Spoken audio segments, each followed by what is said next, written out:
मंत्रिमंडळाचा शपथविधी सोहळा अनुभवण्यासाठी राज्यातील नागरिक आझाद मैदानावर पोहोचलेत। शपथविधी मंडपात उपस्थित नागरिकांसोबत संवाद साधलाय आमचे प्रतिनिधी भारत गोरेगावकर यांनी।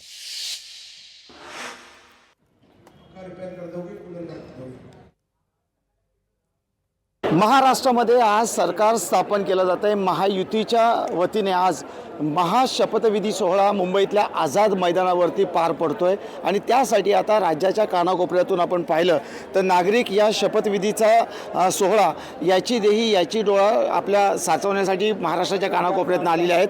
अनेक जण या ठिकाणी कुठून आलेत आणि त्यांचं शपथविधीसाठीचा हा प्रवास कसा आहे हे आपण जाणून घेणार आहोत। काही महाराष्ट्रातली लोक आपल्यासोबत आहेत, आपण त्यांच्यासोबत जाणून घेणार आहोत। कुठून आलात शपथविधीला, कधी निघाला होतात? आम्ही इगतपुरी नाशिकहून आलो आहे। आम्ही सकाळी निघालो होतो इगतपुरीहून। बरोबर, काय उत्सुकता आहे? कोण शपथ घेईल असं वाटतंय?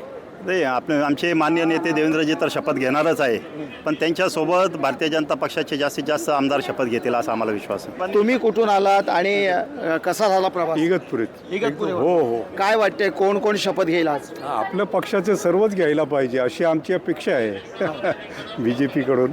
नक्की हो, तसा मित्र पक्ष पण आहे। हा, काय वाटतंय तुम्हाला या शपथविधीमध्ये?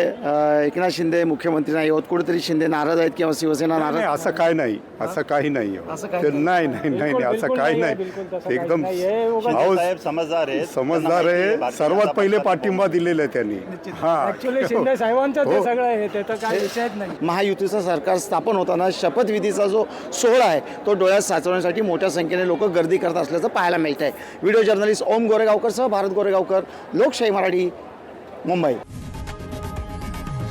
लोकशाही मराठी, ऐका, पहा, जागरूक रहा।